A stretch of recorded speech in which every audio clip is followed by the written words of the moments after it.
হৰভোগৰ ২৭ নং ৰাষ্ট্ৰীয় ঘাইপথত শোকাবহ পথ দুৰ্ঘটনাত নিহত বৰনগৰ মহাবিদ্যালয়ৰ দ্বিতীয় ষান্মাসিকৰ ছাত্ৰ কিসমত দুৱাৰিকাৰ জিতুমণি দাস। হৰভোগ থানাৰ অন্তৰ্গত চকচকাত ২৭ নং ৰাষ্ট্ৰীয় ঘাইপথত আজি আবেলি ৫ বজাত সংঘটিত এক পথ দুৰ্ঘটনাত এজন যুৱক নিহত হয়।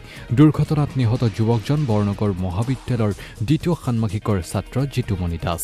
জানিব পৰা মতে হৰভোগৰ কিসমত দুৱাৰিকাৰ জিতুমণি দাসে ES15W 4877 নম্বৰৰ য়ামাহা R15 বাইকেৰে বঙাইগাঁও অভিমুখে গৈ থকাৰ সময়ত পথৰ দাঁতিত থকা পথ নিৰ্দেশনাৰ ফলকৰ খুঁটাত খুন্দা মাৰে, যাৰ ফলত নিয়ন্ত্ৰণ হেৰুৱাই বাইকসহ উফৰি পৰে যুৱকজন।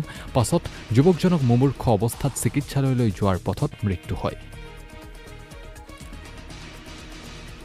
আজি আবেলি প্ৰায় 4:30 পৰা 5টা মানৰ ভিতৰত আমাৰ চকচকাৰ যি নেশ্যনেল হাইৱে 27 নম্বৰ আছে, ঠিক চকচকা ষ্টেট বেংকৰ মুখামুখি এটা অত্যন্ত দুখজনক দুৰ্ঘটনা সংঘটিত হয়। আৰু এই দুৰ্ঘটনাটো আচলতে বাইক আৰোহী এজন নিয়ন্ত্ৰণ হেৰুৱাই পথৰ দাঁতিত থকা ছিগনেল বৰ্ডত খুন্দিয়াই দুটাকৈ বৰ্ডৰ পোষ্ট ভাঙি পেলায়। আৰু ফলত বাইকখন গৈ চিটিকি ৰাস্তাৰ কাষত পৰে, মানুহজনক চিটিকি ৰাস্তাৰ কাষত পৰে।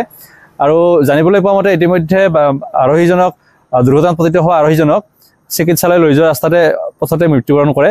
আৰু তেখেতৰ নামটো জানিবলৈ পোৱা মতে জিতুমণি দাস, আমাৰ হৰভোগ থানাৰ অন্তৰ্গত কিসমত দুৱাৰিকাৰ হয় গাঁও। আৰু তেখেত আছিলে বৰনগৰ মহাবিদ্যালয়ৰ স্নাতক দ্বিতীয় ষান্মাসিকৰ ছাত্ৰ, আমি শুনিবলৈ পাইছোঁ।